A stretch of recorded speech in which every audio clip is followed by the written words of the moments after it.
Selamat pagi Bapak Ibu, Shalom. Senang rasanya bisa beribadah, bersekutu bersama dengan Bapak Ibu saat ini.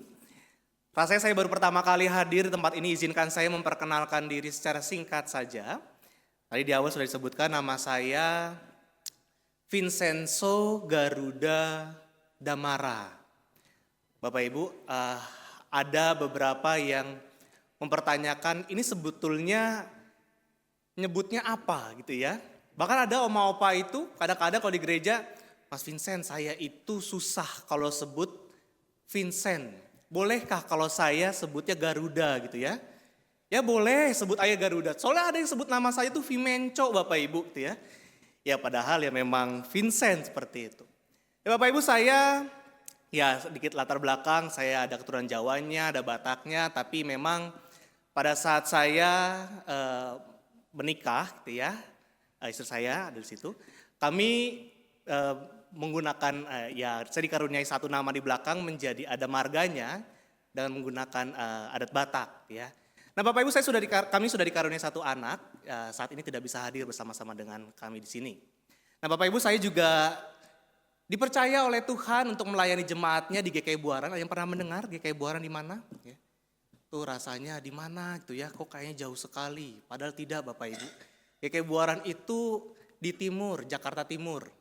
Jakarta Timur memang perbatasan hampir ke Bekasi, ke planet luar katanya gitu ya. Jadi memang ya kita masih dalam satu lingkup yang sama di Jakarta, tapi memang ada yang sangat jarang ke Buaran sana. Baik Bapak Ibu, untuk mungkin perkenalan singkat dari saya, salam dari jemaat dan juga majelis jemaat GKI Buaran untuk Bapak Ibu semua, salam kenal untuk kita. Bapak Ibu, saya ingin memulai renungan ini dengan membagikan sebuah kisah. Kisah ini pernah dibagikan oleh seseorang, sebuah kesaksian. Jadi dia pernah bersaksi, sebut aja nama pemuda ini, ya. Orang ini namanya adalah Daniel. Ini bukan nama asli, sebut aja namanya Daniel. Jadi Daniel ini pernah bekerja dalam satu perusahaan, perusahaannya itu perusahaan distribusi Bapak Ibu. Yang saat itu sedang berkembang sangat pesat. Nah dia bukan direktur, dia pun juga bukan manajer besar, dia hanya staf keuangan. Jadi dialah yang menginput data keuangan-keuangan, laporan keuangan di perusahaan itu. Nah perusahaan ini sebenarnya sedang menunggu investor besar itu datang masuk ke perusahaan itu. Jika investasi masuk ke kantor itu maka perusahaan ini akan bertumbuh pesat dengan sangat cepat juga. Dan mungkin karyawan-karyawan pun juga akan naik gaji. Tapi ada satu masalah yang terjadi di dalam perusahaan itu. Ternyata laporan keuangan kuartal terakhir tidak seindah yang diharapkan. Target ada yang gak kecapai, bahkan laba itu menurun sangat drastis. Nah satu sore sebelum selesai bekerja di hari itu, Daniel ini dipanggil oleh atasannya. Dipanggil ke ruangannya. Jadi atasannya mencoba untuk ngomong kepada Daniel. Daniel, ini hanya soal timing pencatatan. Beberapa pemasukan bisa kok kita majukan pencatatannya ke bulan ini. Secara teknis nggak salah, hanya penyesuaian. Kita butuh laporan yang bagus, kita butuh laporan yang menarik supaya investor itu masuk. Kalau investor masuk, semua akan tertolong. Ini demi perusahaan, ini demi semua karyawan.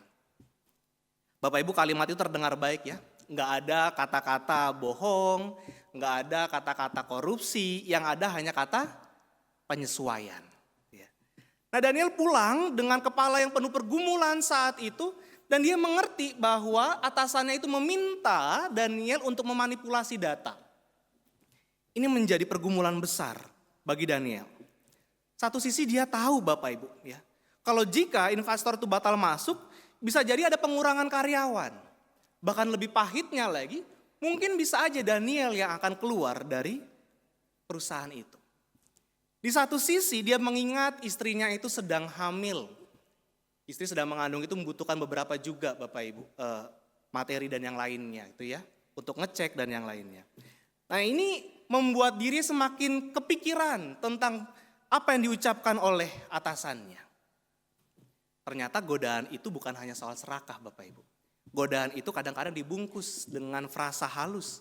demi kebaikan bersama.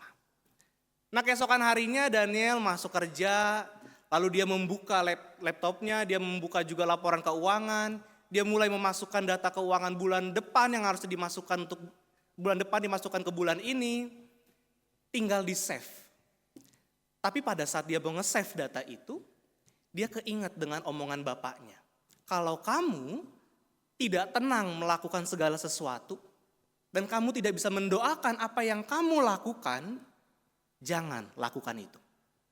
Dan saat itulah Daniel membatalkan Bapak Ibu untuk memanipulasi data itu. Dia datang ke kantor atasannya, lalu Daniel berkata, "Pak, maaf, rasanya saya tidak bisa mengubah laporan angka saat ini. Kalau Bapak mau, silahkan minta ke karyawan yang lain." Bapak Ibu, suasana kantor yang tadinya sangat ramah kepada Daniel, kini menjadi suasana kantor yang sangat mengasingkan Daniel. Tidak ada karyawan-karyawan yang mengajak ngobrol Daniel, tidak ada pun juga atasan yang ramah kepada Daniel, tidak ada satupun yang mau menegur Daniel saat itu. Nah, Bapak Ibu dan Saudara kasih Kristus, 2 bulan kemudian investor yang sama yang akan masuk ke perusahaan itu pun juga akhirnya mengaudit perusahaan itu.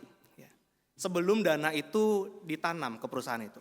Tim audit memeriksa bukan hanya laporan akhir, tapi dia juga memeriksa jejak digital selama ini. Apakah ada perubahan data dan yang lainnya. Dan tim audit melihat bahwa ternyata ada tekanan internal untuk menyesuaikan data. Namun, mereka juga menemukan bahwa laporan yang ditawarkan itu resmi, tidak ada perubahan sama sekali dan tidak ada mengalami manipulasi data. Tim auditor mengatakan kepada direksinya, kami lebih tertarik berinvestasi kepada perusahaan yang memiliki laporan dan sistem yang jujur. Kami lebih tertarik menanamkan uang kami kepada perusahaan yang punya integritas yang baik. Dan pada akhirnya investor itu akhirnya masuk Bapak Ibu.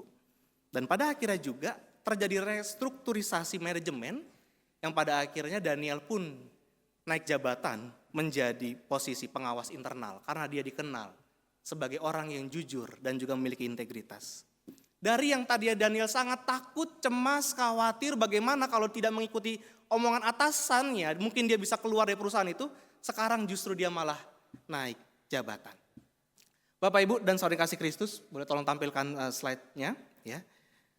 Pada saat ini di Minggu Prapaskah yang pertama ini, ya, pada Minggu Prapaskah yang pertama ini, kita akan menghayati satu tema yaitu melepas keakuan.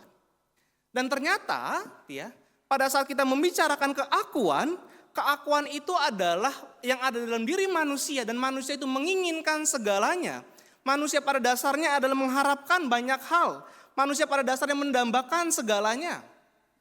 Kalau kita ingat Bapak Ibu, ada lagu sekolah minggu, apa yang dicari orang? Uang. Ya. Apa yang dicari orang? Apa yang dicari orang pagi, siang, malam, subuh? Uang, uang, uang. Ya. Bukan. Kan Tuhan Yesus itu lagu sekolah minggu. Yang pada dasarnya mengingatkan kepada kita, yang sebenarnya menegur kita bahwa ternyata dalam diri ini, sadar atau tidak sadar keakuan itu sangat melekat dalam diri kita. Dan seringkali keakuan itu, godaan itu tidak terlihat jahat. Tapi wajah keakuan itu kadang-kadang dibungkus dengan kebaikan yang tampaknya baik. Yang padahal ada maksud di baliknya. Seperti kisah Daniel tadi Bapak Ibu, ini kan demi perusahaan. Ini kan demi teman-teman karyawan. Ini kan demi keluargamu. Tapi itu adalah pintu godaan bagi manusia. Nah Bapak Ibu, mari kita melihat bacaan kita hari ini ya, pada bagian Roma. Pada saat kita membaca Roma ya, ini sangat memperlihatkan keakuan yang terjadi di masa itu. Saat itu Paulus menulis kepada jemaat di Roma, kepada orang-orang yang sudah mulai percaya kepada Tuhan, tapi imannya mulai goyah. Kenapa? Karena Roma saat itu adalah kota yang sangat maju, kota yang sangat besar, kota yang sangat beragam, tapi di Roma itu terjadi kebanggaan dan kekuasaan politik. Di Roma pun juga terjadi penyembahan kepada kaisar. Di Roma pun juga terjadi budaya prestis atau kehormatan.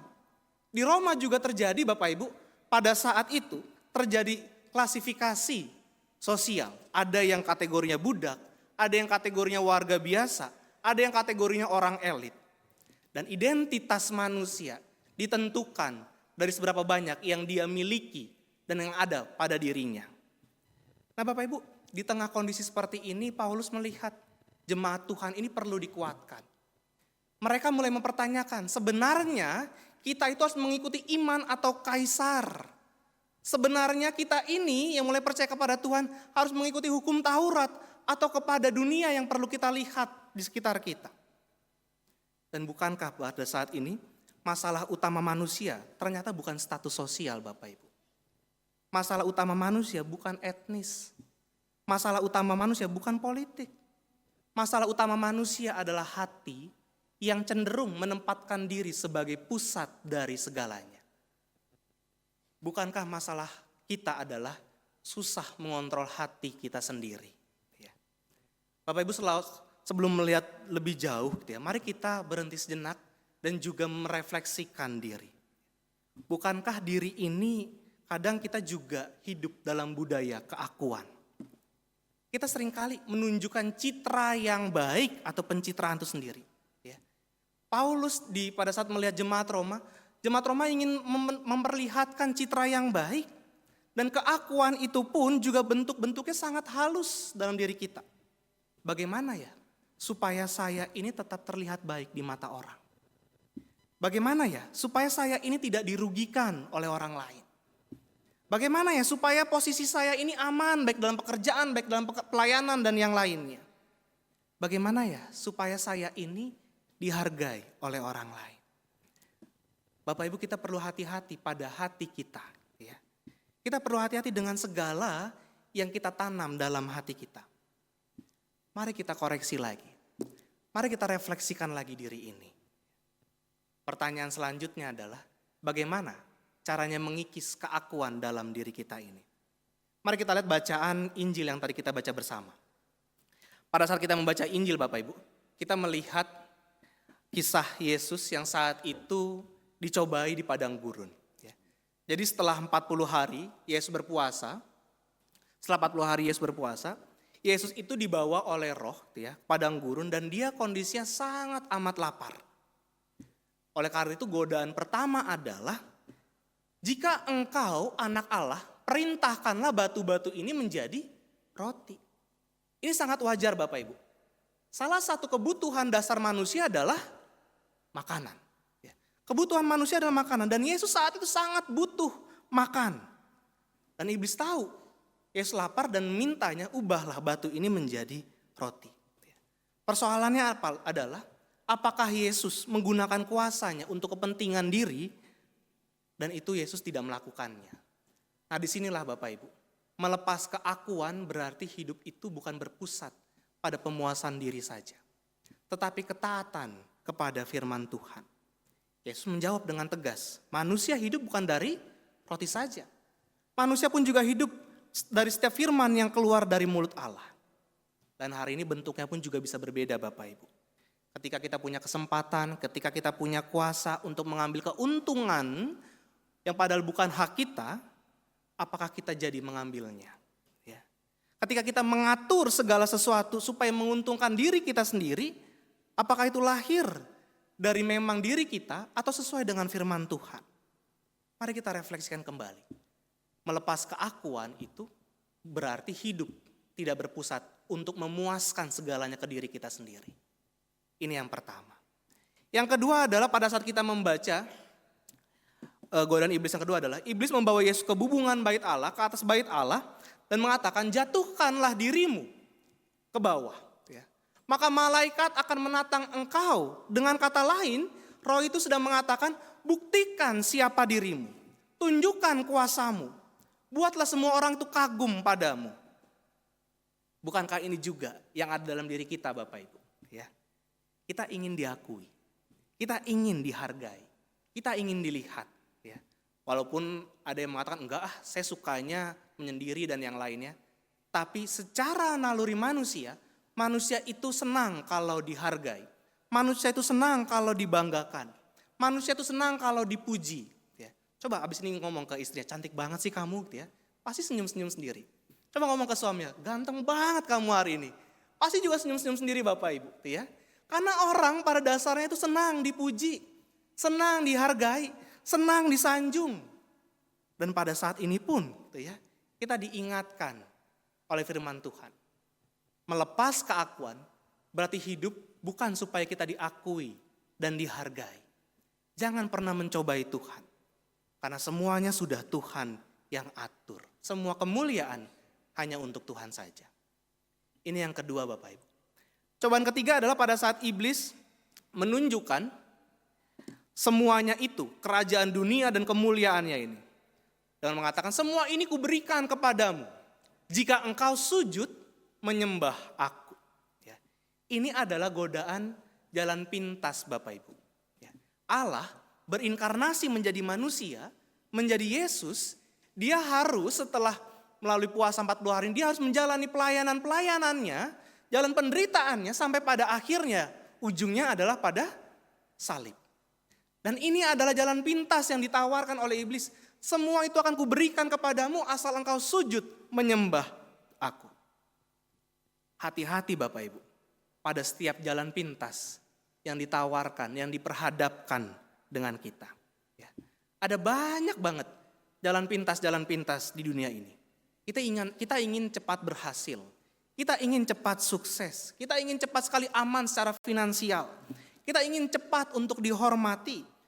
Selama itu nggak merepotkan kita, selama itu pun juga bukan jalan penderitaan, selama kita tidak dirugikan, kita ingin semuanya instan di dalam kehidupan ini.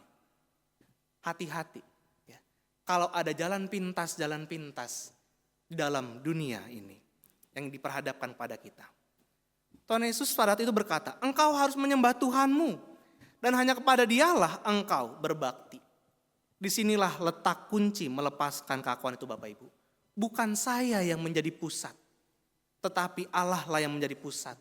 Bukan kenyamanan saya yang menjadi pusat, tapi kemuliaan Tuhanlah yang menjadi utama dalam kehidupan ini.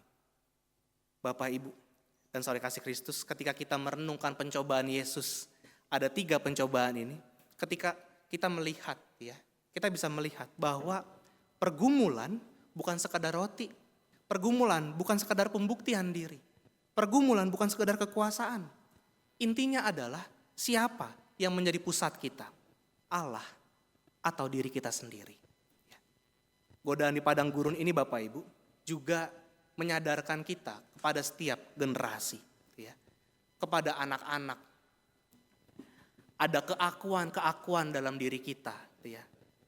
Anak-anak itu adalah punya sifat yang menarik Bapak Ibu. Anak-anak kadang-kadang ingin selalu menang. Kadang-kadang anak-anak pun juga tidak mau berbagi, marah ketika keinginannya nggak diturutin. Dunia anak-anak itu menarik, seringkali dia mengatakan, ini kan punyaku, aku harus duluan dan yang lainnya. Tapi disitulah peran orang tua hadir. Disitulah peran orang yang dituakan dan juga peran gereja untuk mengatakan kepada anak-anak, belajar untuk melepas keakuan. Hidup tidak hanya berpusat kepada anak itu, tapi kepada Tuhan. Bagi remaja pemuda, teman-teman remaja pemuda, sifat keakuan pun juga ada dan lebih sedikit kompleks. Di usia ini teman-teman remaja pemuda pun juga sedang mencari identitas. Sedang dibentuk, atau dengan kata lain seringkali kan kita mengatakan sedang mencari jati diri. Ada kebutuhan untuk diakui, ada kebutuhan untuk dihargai, ada kebutuhan untuk dianggap penting. Makanya sebagai teman-teman remaja pemuda kadang-kadang suka menunjukkan citranya yang baik. Di sosial media, di Instastory dan yang lain-lainnya. Karena ingin menampilkan yang baik dan baik itu saja. Yang padahal tadi pada saat kita melihat Yesus dicobai, Yesus mengatakan tidak perlu aku membuktikan diri. Tidak perlu aku menjatuhkan diri. Jangan pernah mencobai Tuhan. Tidak perlu kita selalu mengatakan saya harus yang terlihat hebat, tidak perlu. Yang kita perlu katakan adalah saya mau taat kepada Tuhan. Meski tidak dilihat oleh orang lain. Bagi teman-teman remaja pemuda. Bagi kita yang dewasa dan juga sudah menjadi orang tua, para pekerja, para pelayan gereja, keakuan pun juga ada dalam diri kita Bapak Ibu. Keakuan ada dalam diri kita untuk rasa aman dan juga posisi yang saat ini ada dalam diri kita. Kita ingin segala sesuatunya itu stabil. Kita ingin pekerjaan ini terjamin. Kita ingin nama keluarga tetap baik. Wajar nggak itu semua? Wajar secara manusia. Tapi seperti kisah Daniel tadi Bapak Ibu di awal, ya, ia ingin sekali naik jabatan dengan cara yang instan. Tapi dia menjaga integritasnya dengan melakukan kejujuran dimanapun dia berada. Sekalipun dia ditekan oleh atasannya. Melepas keakuan di usia kita yang sudah dewasa dan menjadi orang tua, berarti kita mau hidup jujur. Kita mau memiliki integritas yang baik. Sekalipun mungkin kita punya kuasa untuk menggunakan kuasa itu dengan cara yang salah. Jangan pernah gunakan itu. Lalu bagi orang tua kita, ya, bagi oma dan opa, di masa senja, keakuan juga bisa muncul Bapak Ibu pada oma opa. Ya. Keakuan pun juga kadang-kadang ingin untuk tetap diakui. Sulit melepas kendali yang padahal mungkin bisa saja itu dipercayakan kepada anak, mantu dan juga cucu. Om apa pun juga kadang-kadang, kalau beberapa kali saya lihat gitu ya, sering kali merasa benar karena pengalamannya sudah jauh lebih banyak. Kadang-kadang kan mengatakan, kami ini sudah makan asam garam dunia gitu ya. Makanya merasa paling tahu segalanya. Ini sifat keakuan yang ada dalam diri kita juga. Dan juga pada oma opa ya. Ingin diakui, ingin dihargai, dan yang lain-lainnya. Mari kita melepas keakuan itu. Mari memberi ruang kepada keluarga kita. Mari memberi ruang kepada anak, mantu, cucu, keluarga kita. Untuk juga memberikan jalan yang baik. Bapak, Ibu, dan saudara kasih Kristus, izinkan saya menutup dengan kisah sederhana. Ya. Jadi ada seorang oma yang setiap pagi ini duduk di teras rumah sambil memegang Alkitab yang sudah usang, Bapak Ibu. Tulisannya bahkan sudah penuh coretan. Ya. Kadang-kadang yang dibaca lalu digarisbawahi. Beberapa halaman bahkan hampir lepas isinya. Karena oma itu sering sekali membuka Alkitab itu. Nah satu hari cucunya ini bertanya, Oma, kenapa sih baca Alkitab itu terus? Oma kan sudah tahu isinya, bahkan sudah baca berkali-kali. Oma itu tersenyum dan berkata, Oma memang sudah membacanya. Tapi setiap kali Oma membaca firman Tuhan itulah yang membaca diri Oma. Supaya Oma tidak selalu merasa penting dalam kehidupan ini. Sebab Oma masih banyak sekali ketidaktahuan dalam dunia ini. Jawaban itu sangat sederhana Bapak Ibu. Di usia senjanya, ia tidak lagi berjuang untuk terlihat hebat. Ia tidak lagi mengejar posisi pengakuan. Ia hanya ingin tetap lembut di hadapan Tuhan. Bapak, Ibu, dan saudara kasih Kristus, ya. Pada saat ini kita memasuki Minggu Prapaskah yang pertama. Ya. Kita akan menjalani minggu-minggu Prapaskah selanjutnya. Di Minggu Prapaskah ini, ya, mari kita berjalan bersama-sama. Dan ujung masa Prapaskah ini adalah salib. Dan selanjutnya adalah kebangkitan Kristus itu sendiri. Ya. Salib bukan sekadar simbol penderitaan. Salib bukan sekadar penyerahan diri total. Tapi salib adalah pada saat kita menghayati bukan aku yang perlu diutamakan. Tapi Kristuslah yang harus diutamakan. Masa Prapaskah ini pun juga mengajak kita mengecilkan aku dalam diri kita. Mengecilkan ego kita. Mengecilkan segala yang kita inginkan. Makanya ada namanya aksi penyangkalan diri selama masa Prapaskah ini. Mari kita mengecilkan segala yang ada dalam diri kita. Mari kita membesarkan Tuhan dalam kehidupan kita sehari-hari. Ketaatan itu jauh lebih penting daripada kenyamanan. Kesetiaan jauh lebih penting daripada diakui. Mari kita menjalani kehidupan ini Bapak Ibu. Biarlah kita mulai mengatakan kejujuran. Biarlah kita memilih taat walaupun gak mudah. Biarlah kita mulai kejujuran mengalah dan yang lainnya sampai akhir kehidupan ini.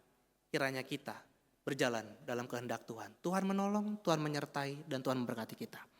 Amin.